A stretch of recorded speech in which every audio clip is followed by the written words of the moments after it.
नमस्ते दोस्तों, स्वागत है आपका एक और बार। हम एक नई सीरीज शुरू कर रहे हैं जो कि है कम्युनिकेशन सिस्टम, और हम एनालॉग कम्युनिकेशन शुरू कर रहे हैं। ठीक है।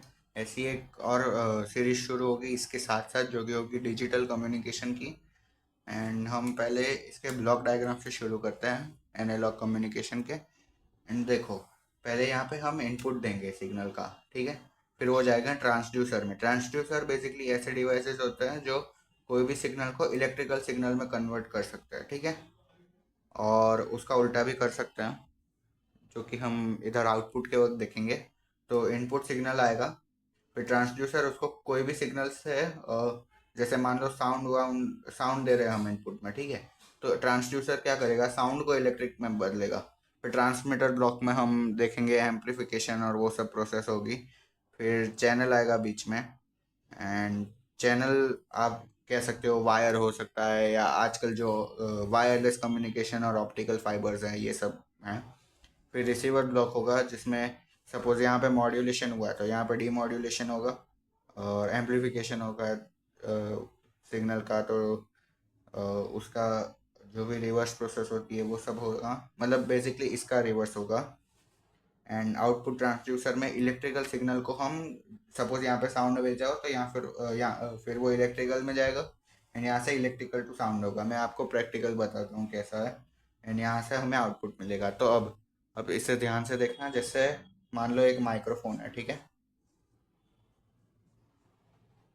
अब माइक्रोफोन में हम गा रहे हैं कुछ भी, तो माइक्रोफोन से पहले जाएगा वो इनपुट ट्रांसड्यूसर में। वो क्या करेगा, जो भी मैं गा रहा हूँ उसको इलेक्ट्रिकल सिग्नल में बदलेगा। ये मान ले साउंड एंड टाइम का है, तो ये इलेक्ट्रिकल या करंट या जो भी हो, और विथ रिस्पेक्ट टू टाइम होगा। ठीक है, मतलब इलेक्ट्रिकल सिग्नल में बदलेगा। फिर यहाँ से जाएगा वो ट्रांसमीटर ब्लॉक में। ट्रांसमीटर ब्लॉक में मॉड्यूलेशन डीमॉड्यूलेशन ये सब होता है। तो मैं फ़िलहाल को अभी यही बता रहा हूँ, ट्रांसमिशन ब्लॉक। फिर एक चैनल होगा, जैसे मान ले हम वायर हैं। ठीक है। अब वायरलेस भी मान सकते हैं। ठीक है।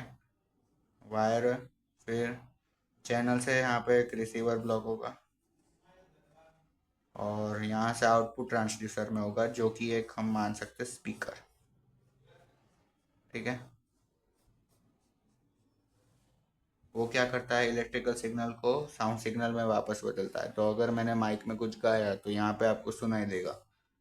एंड यही है वो पूरी प्रोसेस। अब हम इंडिविजुअली स्टेप को भी डिटेल में पढ़ेंगे। So let's switch to this.